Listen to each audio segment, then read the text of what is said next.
Style icon Shruti Haasan చేతుల మీదుగా Shubhapradam shopping mall July 3 నల్గొండలలో గ్రాండ్ ఓపెనింగ్.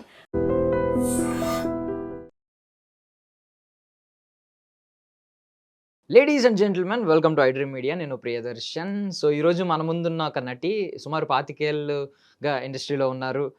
200 పైగా సినిమాలు చేసి ఉంటారు నాకు తెలిసి. అంటే చిన్న చితగా కలిపి ఎన్నో సినిమాలు చేసి ఉంటారు. ఆవిడ లైఫ్ స్టోరీ మెయిన్లీ ప్రతి ఒక్కరికి ఇన్స్పిరేషన్ అనమాట. ఎందుకంటే చిన్నతనంలో ఒక సింగిల్ మదర్, వాళ్ళ మదర్ ఆవిడని పెంచుతూ ఉంటే 9 ఏళ్ల వయసులోనే ఆమె ఇడ్లీలు అమ్మిందంట. ఆ స్టోరీ వింటే లిటరల్లీ నాకు ఒక సినిమా స్టోరీకి ఏమాత్రం తీసిపోదు. ఒక కమర్షియల్ సినిమా స్టోరీకి అన్నట్టు అనిపించిందనమాట. రియల్ లైఫ్‌లో కూడా ఆవిడ ఒక రియల్ లైఫ్‌లో హీరో. ఇక్కడ మాత్రం క్యారెక్టర్ ఆర్టిస్ట్ శ్రావణ సంధ్య గారు ఉన్నారు. చాలా మందికి, అతి తక్కువ మందికి మేబీ ఆవిడ పేరు తెలిసి ఉండొచ్చు. బట్ ఆవిడని చూస్తే ఈజీగా గుర్తుపడతారు. మాట్లాడదాం. హాయ్ అండి. నమస్తే అండి. నమస్తే. బాగున్నారా? Thank you. బాగున్నానండి. మీరు బాగున్నారా? చాలా బాగున్నానండి. ఎవరు చెప్పారండి నేను లేదు, ఇడ్లీ అమ్మాను అన్న విషయం? చూసాను మీ ప్రీవియస్ ఇంటర్వ్యూలో ఒకసారి మీరు ఓకే. షేర్ చేసుకున్నారు. అదే కదా, అప్పుడు నేను ఎప్పుడు చెప్పానా? నేను ఇక్కడ అంటే మీరు పెద్దగా ఇంటర్వ్యూలు ఇవ్వలేదు కదా. ఒక ఇంటర్వ్యూ ఇచ్చినప్పుడు చూసాను. దానిలో రెస్పెక్ట్ పెరిగింది, చాలా రెస్పెక్ట్ థ్యాంక్ యూ, పెరిగింది. Thank you so much. అంటే ఊరికే సినిమా అంటే ప్యాషన్ అని చాలా మంది చెప్తూ ఉంటారు కానీ ఇలాంటి మాటలు God ఒక gift. రియల్ స్టోరీలు ఎలాంటివి వింటే కొంచెం ఎవరన్నా కదులుతారు. రియల్ గా గాడ్ గిఫ్ట్ మీకు నాకైతే. ఉమ్, ఉమ్, సీరియస్ గా తెనాలిలో పుట్టాము, తెనాలిలోనే పెరిగాము. ఉమ్, నాన్నగారు నాకు 4th ఇయర్ బేబీ అప్పుడు ఉమ్, పెరాలసిస్తో చనిపోయారు.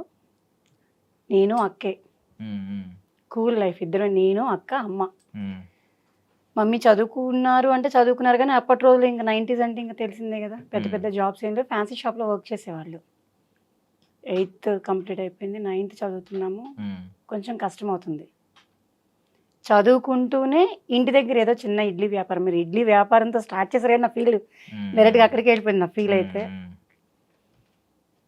ఇడ్లీ వ్యాపారము ఇంటి దగ్గర స్టార్ట్ చేస్తే అది కూడా ఒక ఆంటీ వచ్చి, శివ పిల్లలు ఉమ్, నీ నీ చిన్న కూతురు అయితే మగాళ్ళనే ఉంటుంది కదవే, ఉమ్, అది ఎవరినైనా ఇదేది ఏం కాదు, నీకెందుకు, దాన్ని పంపించు, దాని చేత చేయించు, ఇబ్బంది లేదు, ఇల్లు ఎట్లా కొట్లా గడవాలి కదా అని ఒక ఆంటీ నోటి దయ వల్ల ఉమ్, మమ్మీ ఫస్ట్ ఇంట్లో వ్యాపారం బిగిన్ చేశారు. ఇడ్లీ వేసి ఉమ్, 4 ఇళ్ళకి వెళ్ళి, ఆంటీ మమ్మీ ఇడ్లీ అమ్ముతుంది ఉమ్, తీసుకుంటారా అని అడగడం స్టార్ట్ చేశాను. ఉమ్, ద నెక్స్ట్ స్టెప్ రోడ్డు మీద పెట్టింది, అంటే ఇంటి ముందే గుమ్మం ముందు పెట్టింది. ఉమ్, వ్యాపారం బాగానే ఉంది. ఉమ్, ఈ 4 ఇళ్ళకి వెళ్ళేది 10 ఇళ్ళకి వెళ్ళి ఇచ్చొస్తున్నా.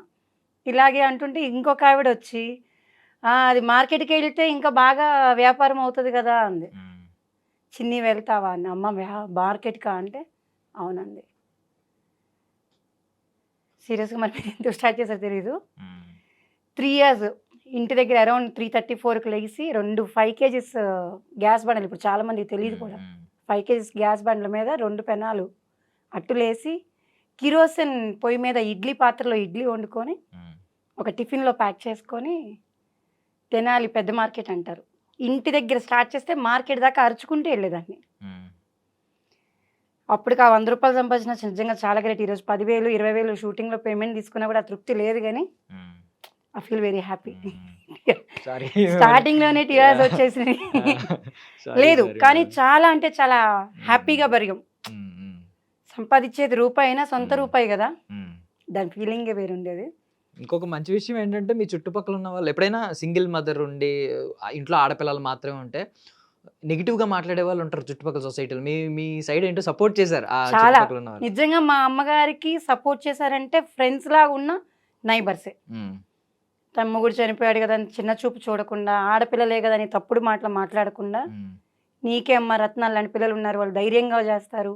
ఉమ్, మా సిస్టర్ కూడా ఎస్డి బూత్లో జాబ్ చేసేది, ఇంట్లో చదువుకుంటూ. ఉమ్, 900 జాబ్ అయినా కూడా గ్రేట్ అనిపించేది మాకు. కదా అమ్మో 900 అంటే మళ్ళీ దానికి ఓటీటీస్ కట్ చేసుకో, మనం ఈరోజు సెలవు పెట్టాం మమ్మీ మాకు అమౌంట్ కట్ చేశారని వాటినే ఉమ్, దాచేసుకొని సినిమాలకి వెళ్ళి సోడా కొనుక్కుంటే గొప్ప ఆ రోజు మాకు. ఉమ్, అలాంటిది వాళ్ళు మేము సినీ ఇండస్ట్రీలో ఉండి మా పిల్లల్ని మాతో పాటు పెద్ద పెద్ద మాల్స్కి తీసుకెళ్ళి సినిమాలు చూపిస్తుంటే మేము ₹1.5 తీసుకొని వెళ్ళి సినిమాలు చూసింది. ఈరోజు వీళ్ళని తీసుకొని వెళ్తుంటే 15,000 లీస్ట్ 5 నుంచి 10,000 అవుద్ది 2 ఫ్యామిలీస్ కనుక మేము మూవీస్కి వెళ్తే. ఉమ్.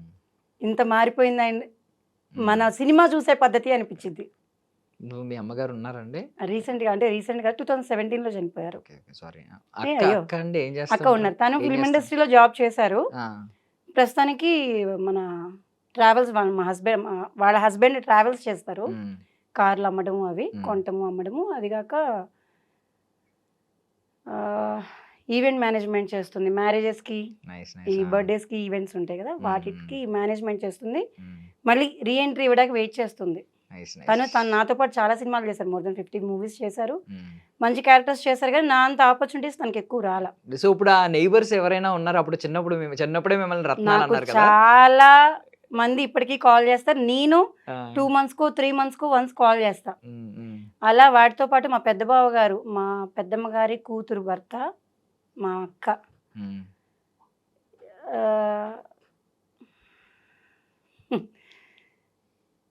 ఎలా ఉంటుందంటే పండగ వస్తుందంటే కట్టుకుంటే బట్టలు ఉండేవి కాదు. మా అక్క వస్తున్నారంటే హ్యాపీ, స్వీట్స్ వచ్చాయి. తను వచ్చేటప్పుడు ఇప్పుడు తెలుసో తెలియదు చాలా మందికి ముక్కల చీరలు అంటారు, అంటే 2 pieces శారీ, 1 శారీ 2 pieces లాగా అమ్ముతారు. వాటిని తీసుకొస్తే వాటిని మా అమ్మ ఏదైనా సినిమా చూసొస్తే సినిమాలో ఫ్రాక్ ఇలా కుట్టారు అని పక్కింటి ఆమెను మిషన్ అడిగి ఆ ఫ్రాక్ యాజ్ డిజైన్ దింపేసి మాకు కుట్టించేది. ఈరోజు ఎన్ని వేల చీరలు కట్టుకున్నా ఆ రోజు అమ్మ కుట్టించిన బట్టలు వేరు ఉంటాయి. చాలా అండి స్ట్రగుల్ పడ్డాము, హ్యాపీగా ఉన్నాం. అరౌండ్ 9-10 yearsకే ఓన్గా సంపాదించడం అలవాటు అయిపోయింది. ఈరోజు ఏదైనా రూపాయి మా హస్బెండ్ని అడిగినా ఫీల్గా ఉండదు అనమాట. అరే ఈయన అడగాల్సిన పరిస్థితికి వచ్చిందే, ఇక నా ముఖం చూసి ఖర్చులకు లేవా ఇదిగో అని చెప్పి ఆయనే ఇచ్చేడతారు. లేదు ఉన్నాయి తెలుస్తుందిలే నీ ముఖం అంటారు. అంటే ఒక 10 రూపాయలు పక్క మనిషిని అడగడానికి కూడా ఇష్టం అనిపించేది కాదు అలా. ఎందుకంటే మోర్ దెన్ మనకి 30-40 years అంటే 30 years నుంచి గెయిన్ చేయటం, ఓన్గా సంపాదన అలవాటు అవ్వడం వల్ల రూపాయి పక్కన వాళ్ళని అడగడం, పక్కన వాళ్ళని కదా హస్బెండ్ని అడగడానికి కూడా సిగ్గు అనిపిస్తుంది. అలా స్ట్రాంగ్గా పెంచారనమాట మమ్మీ. నాకు ఇంకొకటి అనిపించిందండి, అంటే మీ పిచ్చి అంటే చిన్నప్పుడు మీరు ఎన్నో కష్టాలు పడ్డారు, మీ ఓన్ చాయిస్తో కష్టాలు పడిన సందర్భం ఎక్కడంటే మీరు ప్రెగ్నెంట్ లేడీగా ఉండి మామూలుగా ఎక్కువ నిలబడొద్దు అంటారు, నిలబడలేరు, ఆ పెయిన్ బ్యాక్ పెయిన్ ఉంటుంది, హెవీ స్టమక్ పెయిన్. ఆ టైంలో కూడా మీరు షూట్లకి వెళ్ళి ఎక్కువసేపు నిలబడి పొద్దున్న నుంచి సాయంత్రం వరకు నిలబడి యాక్ట్ చేయాల్సినంత పిచ్చి ఉందా మీకు సినిమా అంటే అని అనిపించింది నాకు. నా పిచ్చి చెప్పకూడదండి, ఇంటర్వ్యూ కాబట్టి చెప్పాలి, ఇక్కడ కాకపోతే ఎక్కడ చెప్తాం. కానీ మా 3 అన్నయ్య, పెద్దమ్మ గారి కొడుకుల్లో 1, 2, 3 అన్నయ్య. మన సముద్ర గారి మూవీకి షూటింగ్కి వెళ్తున్నాం గోల్కొండలో. 7కి మనం ఆన్ స్పాట్ ఉంటాం కదా లొకేషన్లో. 5:30 అరౌండ్ 6 o'clockకి బాత్ చేసిన టైంలో మా అన్నయ్య గారు పిలిచిన ఫీలింగ్ వచ్చింది. వెతికితే అరే నేను ఏంటి ఇక్కడ ఉన్నానో నాకేమి ఇలా అనిపించింది. కరెక్ట్గా స్నానం చేసి వచ్చి రెడీ అయ్యి షూట్కి వెహికల్ ఎక్కుతున్న టైంలో మా వదిన గారు ఫోన్ చేసి అన్నయ్య చనిపోయారు అన్నారు. ఆ చనిపోయే సెకండ్ ముందు కూడా మా బ్రదర్ నాతో వచ్చి నన్ను పిలిచిన ఫీలింగ్ అయితే నేను ఇప్పటికీ మర్చిపోలేను. అక్కడ వచ్చేసి షూటింగ్ సముద్ర గారి మూవీలో మంచి సాంగ్, ఫుల్ కామెడీ క్యారెక్టర్. ఇది ఎంత నవ్విస్తుంది అంటే ఇంకా అంత నవ్విస్తుంది. కడుపులో ఎంత బాధ ఉందో ఎంత ఏడుపు ఉందో నాకు మాత్రమే తెలుసు. సముద్ర గారికి చెప్పలేదు ఏ మాటకు ఆ మాట, నేను చెప్పలేదు. 5:30, 6 o'clock అంతా కార్యక్రమం అయిపోయాక మా వదిన గారు మళ్ళీ కాల్ చేశారు, నువ్వు ఒక్కదానివే రాలేదు, మీ అన్నయ్యకి నువ్వు అంటే ఎంత ఇష్టమో, నీకు రావడానికి కూడా తీరనంత ఇదిగా నువ్వు షూటింగ్లో బిజీ అయిపోయావా, బిజీగా ఉండటమే కావాలి. తను ప్రేమతోనే అంది, కోపం కాదు కదా. ఆ సెకండ్కి బాధ అనిపించింది, అరే వదిన కూడా అర్థం చేసుకోకపోతే ఎట్లని. తను ప్రేమతోనే అన్నాడు వాళ్ళ అన్నయ్యని చుట్టానికి, వాళ్ళ హస్బెండ్ని చుట్టకు రాలేదని. ఆ మాటకి తట్టుకోలేక ఏడుస్తున్నా. సముద్ర గారు డైరెక్షన్ డిపార్ట్మెంట్ వచ్చి ఏమైంది అంటే ఇట్లా మార్నింగ్ బ్రదర్ చనిపోయారండి, వదిన గారు ఫోన్ చేశారు, బాధగా అనిపిస్తుంది అంటే సముద్ర గారికి తెలిసిన విషయం. చెప్పొచ్చు కదా సంధ్య, షూటింగ్ కదండి, ఏముంది ఇది ఫ్రెండ్స్ క్యారెక్టర్సే కదా, కాకపోతే ఇంకో రోజు షూట్ చేసుకునేవాళ్ళం. సాంగ్ జరుగుతుంది, సాంగ్లో మరి ఇందులో నేను లేకపోతే ఏం క్యారెక్టర్ మిస్ అవుతుందో, ఆ రోజు ఏం సీన్ మిస్ అవుతుందో, నేను ఇండస్ట్రీలో ఏం కోల్పోతానో ఈరోజు ఇక్కడ లేకపోతే అని చావుకు కూడా అడగలేదు నేను. అంత పిచ్చి. దాని ముందు ఇంకా ప్రెగ్నెన్సీ అనేది కూడా చాలా చిన్నది. అట్లీస్ట్ మీ హస్బెండ్ కూడా ఆపలేదా ప్రెగ్నెన్సీ టైంలో వెళ్తుంటే? ఐ మీన్ ఎందుకు ఎంత చేయకు, ఎందుకంటే తెలియదు కదా అప్పుడు ఎక్కడో దూరంగా ఉంటారు. ఇప్పుడు మీరు ప్రెగ్నెన్సీ టైంలో వెళ్ళిన సెట్స్ లో ఆయనే ప్రొడక్షన్ మేనేజరా? ఆ సెట్స్ లో ఆయన కూడా ఉన్నారా? మరి భయం ఉంటది కదా, అరే అక్కడ ఎలా నా మీద మా అమ్మగారికి ఎంత నమ్మకం ఉందో మా అమ్మగారి తర్వాత మా హస్బెండ్కి అంత నమ్మకం ఉంది. అంటే అలా అని కాదండి, ఎమర్జెన్సీ వస్తే రేపు పొద్దున్న ఎవరు ఉంటారు దగ్గర, ఉంటే వేరు అని చెప్పి. నేనున్నాను అంటేనే వాళ్ళందరికీ నమ్మకం. అది ఏమీ కాదు, అది ఏమీ కానివ్వదు అన్న నమ్మకం మా వాళ్ళకి బాగా ఎక్కువ నా మీద. అది ఎంత పెద్ద కష్టమైనా చిన్న బాధకి ఎంత ఫాస్ట్గా ఫీల్ అవుతాను, బాధపడతానో, ధైర్యానికి తెగింపుకి వస్తే రాణి రుద్రమ్మదేవి అనుకోవాలి. ప్రెగ్నెన్సీలో షూటింగ్ అంటే మీరు నమ్ముతారో లేదో, నాకు ఫస్ట్ ప్రెగ్నెన్సీ అప్పుడైతే షూటింగే లేవు. లిటరల్గా ఎవరన్నా ఇస్తే తీసుకొని తిందామా అన్న పొజిషన్లో ఉన్నాం పాప అప్పుడు. బాబు కన్ఫర్మ్ అయింది షూట్లోనే. ఆకాశవాణి అని చెప్పి మూవీ చేస్తున్నాం పాడే అరకులో.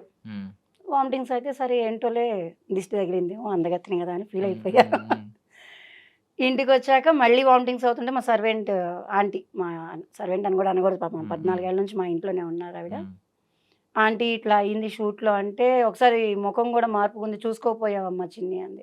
ఊరుకో ఆంటీ, నాకేంటి ఇది ఏమీ అసలు ప్లాన్ కూడా లేదు, థాట్ కూడా కాదు, సమ్ షూట్లో జర్నీలు చేయటం వల్ల అంటే, కాదు చూసుకుంటే కన్ఫర్మ్ అయింది. సైరా నరసింహారెడ్డి ఒప్పుకొని ఉన్నా షూటింగ్. ఈయన అడిగా దందరిదండి దీందరిదింది, నువ్వేంగా చేసేసుకుంటావు అన్నారు అంతే సపోర్టివ్గా. చెయ్యి మాకు అని కూడా అనలా. 5th మంత్ ప్రెగ్నెంట్తో కేరళ వెళ్ళా. 5th మంత్ ప్రెగ్నెంట్లోనే ఇంకొక మూవీ ఒకటి చేసామండి. ఫోన్ చేస్తే ప్రెగ్నెంట్తో ఉన్నానండి, నేను క్యారెక్టర్ చేయాలి. మేడం మాకు కావాల్సింది మీ ఫేస్, మీ యాక్టింగ్, మీ పర్సనాలిటీ కాదు. మీరు ఇన్కేస్ ప్రెగ్నెన్సీలో ఉన్నారంటే స్టాండింగ్ ఓవర్షన్ ఇవ్వద్దు, కూర్చొని చేద్దాం సీన్స్, నష్టం ఏంటి అని పిలిచి అదే పనిగా 2 సీన్స్ కూడా కూర్చొనే చేయించాను. నా స్టమక్ కనపడకుండా 5th మంత్ దాటాక. 1st మంత్ షూట్లోనే ఉన్నా, 3rd మంత్ షూట్లోనే ఉన్నా, 5th మంత్ షూట్లోనే ఉన్నా, 7th మంత్ షూట్లోనే ఉన్నా, 9th మంత్ అయితే 3 సినిమాలు చేశా. ఎన్ని రోజులు చేస్తుంటారు 9th మంత్? మన చెప్పుకుంటే నవ్వుకోవాలి కానీ, రూలర్ మూవీకి రవి గారు డైరెక్టర్, మీకు రవికుమార్ గారు తెలుసు కదా, పెద్ద ఆయన. రామలక్ష్మణ్ మాస్టర్స్ అసిస్టెంట్స్ ఫోన్ చేశారు, సంధ్య ఒక చిన్న ఫైట్ సీక్వెన్స్ ఉంది బాలకృష్ణ గారి మూవీలో, సార్ నీకు కాల్ చేయమన్నారు అని. రామలక్ష్మణ్ మాస్టర్స్ అసిస్టెంట్స్ దగ్గర నుంచి కాల్ వచ్చింది, సారీ అండి నేను ప్రెగ్నెంట్తో ఉన్నాను చేయలేను. మాకు కావాల్సింది కూడా ప్రెగ్నెంట్ లేడీనే. అయ్యో ప్రెగ్నెంట్ లేడీ కాదు, నేను 9th మంత్, నాకు 22nd డెలివరీ డేట్ ఇచ్చారు, అరౌండ్ 6th అనమాట షూటు. ఏం కాదు నువ్వు చేసేస్తావు అని చెప్పి ఒక నిమిషం ఆపి రామలక్ష్మణ్ మాస్టర్స్ చెప్పారు వీళ్ళు, అసిస్టెంట్ లక్ష్మణ్ అనుకుంటా. కాల్ చేస్తే ఆయన ఏం కాదు సంధ్య జాగ్రత్తగానే చేసుకుంటుంది, రమ్మని చెప్పండి అన్నారు. వెళ్ళాక షార్ట్ బాలకృష్ణ గారు అక్కడ కూర్చున్నారు, భూమిక గారు కూర్చున్నారు, రవి గారికి ఏమో ఎయిర్పోర్ట్ టైం అవుతుంది, వేరే ఊరు వెళ్ళాలి. ఇంత పొట్ట ఫ్రేమ్ ఇక్కడ పెట్టారు. ఆయన వచ్చి స్క్రీన్లో చూసి, అమ్మా ఫైట్ సీక్వెన్స్ అని తెలుసా? తెలుసు సార్. కొడతారమ్మా? తెలుసు సార్. ఇబ్బంది లేదా? ఎప్పుడు డెలివరీ? ఈ మంత్ 22. ఓవా అయితే ఏం కాదు సార్. కాదు రవి గారు డైరెక్టర్ గారు. ఇక మన బాలకృష్ణ గారి గురించి చెప్పేది ఏముంది, ఆయన అయితే షార్ట్ చేయగానే వెళ్ళి కొట్టి తిరిగి రాగానే షార్ట్ అయిపోయిందో గ్లాస్ కొట్టుకొని రివర్స్ వచ్చి కూర్చుంటది. తగిలిందా? తగలేదండి. బేబీ వచ్చిందా? రాలేదండి. ఆయన షార్ట్ చేయడం, బేబీ వచ్చిందా, ఇక ముహూర్తం బాగుంది, నాన్నగారు పుట్టిన ముహూర్తం, టైం కరెక్ట్గా ఉంది, వచ్చేస్తున్నాడు. షార్ట్స్ చేసినంతసేపు నవ్వుతూనే ఉన్నాం. అది పొట్ట ఇంత పొట్ట కరెక్ట్గా 9th మంత్, ఇంకో 10 daysలో డెలివరీ అనగా చాలా హ్యాపీ అనిపించింది. అది చేసిన అమ్మటనే ఇంకొక సినిమా వచ్చింది, మన కథనమా ఏదో కథనం. నాకు నిజంగా చాలా జ్ఞాపకశక్తి తక్కువ, నేను చేసిన మూవీస్ 200 మీరు అన్నట్టు ఉండొచ్చేమో కానీ. అయితే ఇక ఆ మూవీకి ఆల్రెడీ ఎవరో ఒక ఆవిడ యాక్ట్ చేశారంట, ప్రెగ్నెంట్ లేడీ. ఆటోలో ఇట్లా పెద్ద వర్షం పడుతుంది, పెయిన్స్ తీసుకోవాలి, ఇట్లా క్యారెక్టర్ చేసేసారు ఆల్రెడీ, వేరే ఆర్టిస్ట్ని పెట్టి చేశారు. ఆవిడ బాగా చేయలేదు, ఈవిడ బాగా చేస్తుందని కాల్ వచ్చింది నాకు, సేమ్ దానిలాగే. సారీ అండి నేను ప్రెగ్నెంట్తో ఉన్నా, ఇప్పుడు చేయలేను, నాకు డెలివరీ డేట్. మాకు కావాల్సింది ప్రెగ్నెంటేనండి, మళ్ళీ సేమ్ డైలాగ్. వెళ్ళాము, పెద్ద వర్షం పెట్టారు సారథి స్టూడియోస్లో, ఆటోలో. నొప్పులు పడండి అంటారు, నేను నొప్పులు పడుతుంటే వాళ్ళు భయపడుతున్నారు, మనం చేసేది యాక్టింగే. ఆ షౌట్స్ నేను ఇస్తుంటే, ఏమండి నిజంగా నొప్పులు వస్తున్నాయి? కాదండి యాక్ట్ చేస్తున్నా. ఆ పొట్టెని తీసుకొని ఆటోలో బామ్మగారు ఒళ్ళో ఇలా పడుకోవాలి క్రాస్గా, ఈ చెంగంతా వెళ్ళిపోయి నా పొట్ట ఇలా కనిపిస్తూ ఉంటుంది షార్ట్. ఆవిడేమో ఏమ్మా ఓకేనా, ఇంత నిండు కడుపు పెట్టుకొని వచ్చావు, నీకేమన్నా బుద్ధి ఉందా, మీ ఇంట్లో వాళ్ళు ఎవరేమనరా? మా వారిని తీసుకొని వెళ్ళా, లెక్క ప్రకారంగా ఆయన ఉన్నారు. నాకు ఎంత ఇష్టమో మా వారికి అంతే ఇండస్ట్రీ అంటే ఇష్టం అండి. అంత ఇబ్బంది లేదు, ఫస్ట్ ఎట్లాగో ఆపరేషన్ కూడా, సెకండ్ కూడా ఆపరేషన్ అయింది, పెయిన్స్ వచ్చే భయం లేదులే అంటే. షార్ట్ చేస్తున్నంతసేపు నాకేమన్నా ఇబ్బంది అవుతుందేమోనని చూసుకునే వాళ్ళే తప్పించి ఇబ్బంది పెట్టిన వాళ్ళు లేరు. ద సేమ్ గాడ్ గ్రేస్ నాకు ఏ రోజు షూట్లో ఎక్కడ ప్రాబ్లం కాదు. నేను ఫైట్ చేశాను, డాన్స్ చేశాను, ప్రెగ్నెంట్లో షూటింగ్స్ చేశాను, ఇంట్లో అయితే ఎగురుతూనే ఉండేదాన్ని. అదే అల్లరి మా వాడికి వచ్చింది అనుకోండి, వేరే విషయం. ఎప్పుడు ప్రాబ్లం కాల. అలా 3 మూవీలు 3 మూవీలు కదా అసలు కన్సీవ్ అయ్యి కన్ఫర్మ్ అయ్యి డెలివరీ అయ్యేదాకా షూట్లోనే ఉన్నాను అనుకోండి. ఇప్పుడు అందుకేనా ఈ ఇష్టం వల్ల ఈ పిచ్చి వల్లైనా చిన్నపిల్లల్ని ఐ మీన్ సంవత్సరం కూడా నిండకుండానే ఆర్టిస్టులు చేసినట్టున్నారు కదా ఇద్దరిని. అలవైకుంఠపురంలో సంవత్సరం కూడా కాదు, 21 డే బాబు. 21 డేస్. ఇప్పుడు అలవైకుంఠపురం బాబు మన అల్లు అర్జున్ గారిని వాళ్ళని ఎక్స్టెండ్ చేయడానికి షూట్కి తీసుకెళ్ళింది వాడిని 21 డే బాబు. సర్జరీ అయ్యుండి 21 డే బాబుని తీసుకొని వెళ్ళి షూట్ చేసాం. అది దాని తర్వాత నాతో షూట్స్కి వస్తూనే వాడు దగ్గర దగ్గర ఒక 5 మూవీస్కి గర్ల్ గెటప్ చేశాడు. ఒక సీరియల్ చేశాడు. 10th క్లాస్ మెమరీస్లో హీరోయిన్ చిన్నప్పుడు తనే చేశారు. నేను చేసిన ఇంకొక 2 మూవీస్కి ఆడపిల్లలాగే చేశాడు. ఇప్పుడు మంచిగానే మగపిల్లోడు లాగానే మగపిల్లోడు క్యారెక్టర్. అంటే చిన్నప్పుడు కొంచెం క్యూట్ ఉండేవాడా అమ్మాయి? చాలా బాగుంది. వాడు ఏ డ్రెస్కి వేస్తే ఆ డ్రెస్ నాలాగే మౌల్డ్ అయిపోతాడు. అదొక లక్కీ ఆ టైంలో. మగపిల్లోడు అని చెప్పుకుంటే మగపిల్లోడా, ఆ డ్రెస్ వేస్తే మగపిల్లోడు, డ్రెస్ మార్చి వాడికి గౌన్ వేసామంటే మగపిల్లోడు మనం చెప్పాలి. అంత క్యూట్గా సరిపోయేవాడు. చాలా బాగుంది. పాప అండి, పాప ఇందులో స్టార్ట్ అయింది. పాప చేసింది 6th మంత్ బేబీ నుంచి స్వాతి చినుకులు సీరియల్ ఈటీవీకి అరౌండ్ 1 year 3 months అంటే మోర్ దెన్ 15 months కంటిన్యూస్గా అందులోనే పెరుగుకుంటూ వచ్చింది. ఎప్పుడైనా దాన్ని చూడాలనుకుంటే మేము సీరియల్ ఆన్ చేసుకుంటాం, ఇలా గ్రాడ్యువల్గా పెరిగింది అనేది. పాప చేసింది, బాబు, నేను మా హస్బెండ్ కూడా ఒకసారి ఆర్ట్ ఫిల్మ్కి తీసుకెళ్ళిపోయి ఆయన చేత గవర్నమెంట్ యాడ్ చేయించాను, ఒక 2 యాడ్లు. All family and industry. మీ లవ్ స్టోరీ గురించి తెలుసుకోవాలనుకుంటున్నానండి. అంటే ప్రొడక్షన్ మేనేజర్ కదా, ఎలా అండి, ఎలా స్టార్ట్ అయింది, ఏ సెట్స్లో స్టార్ట్ అయింది మీ ప్రేమ? ఆయన పాపం తెలియక ఆ రోజు బొట్లో కాలేసాం, ఏమంటారు, పప్పులో కాలేసాం అన్నట్టుగా వేసామని ఇప్పుడు ఫీల్ అవుతుంటారు. కథ ఏం చేయలేం, లైఫ్ ఆల్రెడీ స్టార్ట్ అయిపోయింది కాబట్టి ఏం చేయలేం. లవ్ స్టోరీ అంటే వెరీ సింపుల్గా ఉంటుంది కానీ చాలా బాగుంటుంది.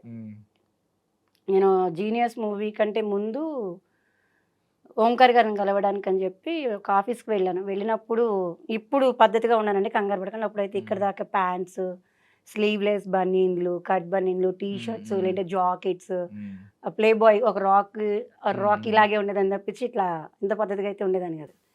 ఆ టైంలోనే ఆయన చూసారే ఈ అమ్మాయి అయితే బాగుంటుంది అనుకుంటా అని అనుకున్నారంట. అనుకున్న 1.5 year తర్వాత ఆయన షూటింగ్కే కలిశాను జీనియస్ మూవీకి. నేను అనుకున్నది ఈవిడే కదా, పెళ్లి చేసుకుందామని అడిగితే కొట్టిద్దేమో, ఈవిడ చూస్తే ఇలా ఉంది, కొట్టిద్దేమో, ఏం కాదు అడిగితే తూ బాగుంటుంది అని చెప్పి ఒక రోజు అంతా సెట్లో అనుకుంటూనే ఉన్నారంట. దగ్గరికి వచ్చి పలకరీయడానికి కూడా భయం వేసి. నెక్స్ట్ డే ఇద్దరం యాక్టివాస్లో, నేను యాక్టివాతో షూట్కి వెళ్తున్నాను, ఆయన నా వెనక వెహికల్లో వస్తున్నారు. నేను అడ్రస్ ఏదో మర్చిపోయానని చెప్పి ఎత్తుకున్నా. ఇక్కడ నుంచి లెఫ్ట్కి వెళ్తే అదేనండి షూటింగ్ ప్లేస్ అన్నాడు. నిన్నెవడు అడిగాడు రా అన్నట్టుగా ఒక లుక్ ఇచ్చా, అన్నోన్ పర్సన్ లాగా. అంటే నా వెనకే సేమ్ దాంట్లోకి వచ్చారు. మనము బండి లోపలికి వెళ్ళాలంటే మాల్లో సంతకం పెట్టాలి, మన నెంబరు, ఫోన్ నెంబరు, పేరు రాస్తాం కదా. నా నెక్స్ట్ బండి అయిందనమాట. ఆయన పేరు, ఆయన బండి రాయడం కంటే ముందు నా పేరు, నా నెంబర్ని ఫీడ్ చేసేసుకున్నారు బ్రెయిన్లోకి. చేసుకున్నాక లొకేషన్లోకి వెళ్ళిపోయి లొకేషన్లో స్టార్ట్ చేశారు. మీరంటే నాకు ఇష్టం అండి. నేనంటే మీకు ఇష్టం, సర్లే ఎవరోలే, నేను మీతో ఫ్రెండ్షిప్ చేద్దాం అనుకుంటున్నానండి. షూట్లో ఎవరోలే కాల్ చేస్తున్నారు, కరెక్ట్గా అయితే మాట్లాడుతుంటే కట్ చేస్తున్నారు. డౌట్ వచ్చింది, మనకున్న దేవుడి దేవుళ్ళ చిన్న చిన్న తెలివితేటలకి ఈ స్పాట్లో నుంచే ఎవరో చేస్తున్నారు. నేను కాల్ చేసిన టైం చూసి కరెక్ట్గా ఆయన కాల్ నార్మల్గా జేబులో పెట్టుకుని ఎవరైనా నుంచి అలా చూసేవాడు. ఏదో ఈ మనిషి మీద టార్గెట్ ఉంది, నేను అనుకుంటా కాదు పాపం ఈయన అసలు మనిషిని దగ్గరికి వచ్చి మాట్లాడతలేదు, ఇంత ఇన్నోసెంట్గా ఉన్నాడు, ఈయన అయ్యుండెళ్ళే అనుకొని మళ్ళీ ఎతుకుతున్నా. తెలివిగా నా ఎదురుగానే నుంచొని నాకే కాల్ చేసి ఫోన్ జేబులో పెట్టుకొని మాట్లాడకుండా నా ఇంకా చూస్తుండేవాడు ఆ రోజు అంతా. 99.999% కన్ఫర్మ్ అయింది ఈయనే. నేను ఆయన కంటే పెద్ద తెలివిగా రింగ్ చేసేసి నేను ఫోన్ ఒళ్ళో పెట్టేసుకొని నేను ఆయన ఇంకే చూస్తూనే ఉండేదాన్ని, ఈడేమైనా ఫోన్ ఎత్తుతాడా అని. ఆయన నాకంటే తెలుగుగా ఫోన్ ఎత్తేవాడు కాదు. ఫోన్ రింగ్ అవుతున్నా మనం ప్రెస్ చేస్తాం కదా, సౌండ్ రాకుండా ఇలా ప్రెస్ చేసేసి సైలెంట్గా నుంచునేవాడు. దొరికెళ్ళే దొంగ అనుకున్నాను. సాయంత్రం వెళ్ళేలోపు చిన్న కౌంటర్ వేసాను, పాపం భయపడిపోయి నేను సాయంత్రం ఇంటికి వెళ్ళక ముందే ఫోన్ చేసి ఏమైందండి నన్ను ఇంత మాట అనేసి వెళ్ళిపోయారు. మీరెవరండి? అదేనండి నేను అక్కడ మాట్లాడాను కదా, మరి ఇందా ఫోన్ చేస్తే ఎత్తలేదు. లేదండి ఎందుకు రింగ్ చేసావు మాట్లాడదాం, ఎందుకు మెసేజ్ చేస్తున్నారు, రేపు కలిస్తే చెప్తా, డైరెక్ట్ ఓకే ఏం లేదు రేపు కలిస్తే చెప్తా.